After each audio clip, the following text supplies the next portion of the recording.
أعوذ بالله من الشيطان الرجيم. بسم الله الرحمن الرحيم. الحمد لله رب العالمين. اللهم صل وسلم وبارك على سيدنا محمد وعلى آله وصحبه أجمعين. سبحانك لا علم لنا إلا ما علمتنا إنك أنت العليم الحكيم. رب اشرح لي صدري ويسر لي أمري واحلل عقدة من لساني يفقهوا قولي. أما بعد. Honorable Minister, Minister of State, Your Excellencies, community and mosque leaders, ladies and gentlemen, Assalamu alaikum wa rahmatullahi ta'ala wa barakatuh. Alhamdulillah, all praises due to Allah subhanahu wa ta'ala for this great blessing of Ramadan. And we have crossed the halfway mark. Usually in Singapore you will notice the halfway mark when you listen into the radio and they begin to air Hari Raya songs instead of songs that remind you of fasting. So there's a transition and we've crossed that, which also tells us how fast time passes, and we should seize on this wonderful opportunity and ni'mah and blessing that Allah has given us. And I pray that all of us have had a very good Ramadan, inshaAllah, that we have become much fitter and stronger, spiritually, mentally, emotionally, and hopefully physically as well, inshallah. So we gather here on the night of the 17th of Ramadan, which we traditionally celebrate as the night of Nuzul al-Quran, the night in which the Quran was revealed to the beloved Prophet of Allah subhanahu wa ta'ala, Rasulullah sallallahu alayhi wa sallam. And on this occasion, it reminds us of the importance of this scripture, the Quran, in our lives. In fact, Ramadan, if you wish to summarize the significance of Ramadan, it is a time for reflection and contemplation of the Quran. It is a time for us to reconnect ourselves in our own meaningful ways, in our own reflective journeys with God's words, with the aim that we emerge from this process as better individuals who are guided in their lives by faith and belief, not only in Allah's presence, but also in Allah's mercy, in His forgiveness and His acceptance, which we call al-Iman. And also we hope to emerge from this process as individuals whose lives are filled with good deeds. We refer to it as al-Amal al-Salih. And we find this reference in almost every surah of the Quran. الَّذِينَ آمَنُوا وَعَمِلُوا الصَّالِحَاتِ. We have faith in our hearts, but we translate this faith in Allah subhanahu wa ta'ala through good deeds and good actions at all times and to everyone around us.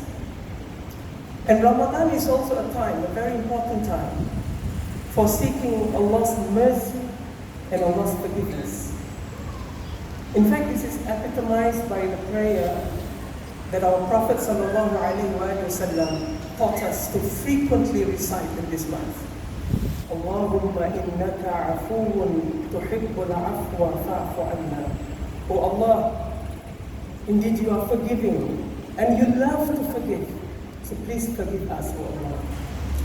When Sayyidatina Aisha radiallahu anha, the wife of the Prophet sallallahu alaihi wasallam, approached him one day and asked him, if I were to be blessed to meet the night of power, or the night of Laylatul Qadr, what prayer do I say?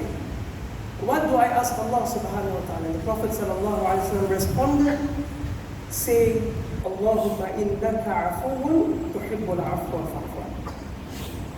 So for all our sins, our wrongdoings, our shortcomings, ladies and gentlemen, we find that Allah's mercy and forgiveness await us. In fact, there is a very beautiful prayer said by our beloved Imam al-Shafi'i rahimahullah rahmatullahi. And we know Imam al-Shafi'i, whose life is full of scholarship, teaching, worship. It has been reported that Imam al-Shafi'i would complete the recitation of the Quran several times in a month. What wrong could Imam al-Shafi'i do? But he wrote in his diwan, or a collection of his poems, a prayer that he recited to Allah subhanahu wa ta'ala. And I hope that you could take this time just before breakfast to contemplate on this prayer.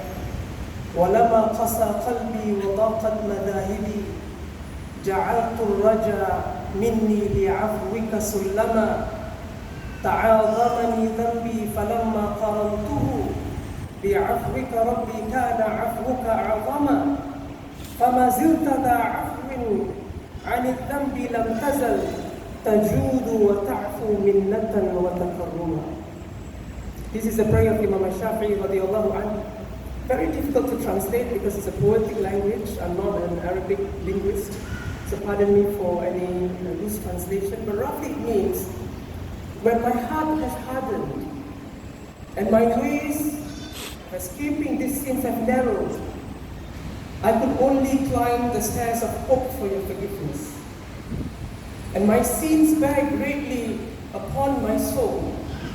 But when I compare it with your forgiveness, I find your forgiveness greater than those sins. You continue to forgive sins, and you always bless and forgive out of your munificence and benevolence. So this is a recognition by a great Imam, a great scholar, of Allah's vast forgiveness for His servants. Pleading with Allah subhanahu wa ta'ala that regardless of the quantum and quantity of our wrongdoings, that Allah is most forgiving and most merciful, that He listens to the prayers in our hearts, that His hands are open as widely as you can imagine with forgiveness and the desire to pardon those who have done wrong in their lives. I would actually argue so far as to say that the forgiveness is one of the most central themes of the Quran, of Islam, and one of the most central attributes of Allah subhanahu wa ta'ala. It's tied to all other values that we know: ihsan, kindness, and rahmah, compassion. So we often talk about doing good, and this year's Ramadan theme is about doing good to our neighbors in our community, to do good to everyone around us, to help each other. And I think it's important when we talk about doing good that we must also talk about forgiveness. Because it's a natural part of our human interaction that we try to please other people, but we often hurt them as well, through our words or our actions. And that is why Islam teaches the importance of forgiveness and asks us. Assalamualaikum. Selamat bersua lagi dalam ruangan ulasan hari ini. Dan hari ini kita kembali semula kepada surah yang ke-9. So much English in my tazkirah, so you have to listen to somebody from the radio. And the way that Quran and our beloved Prophet sallallahu alaihi wasallam teach us about forgiveness, it is not limited to our relationship with Allah subhanahu wa ta'ala, but it transcends all our relationships in life. Forgiveness amongst us is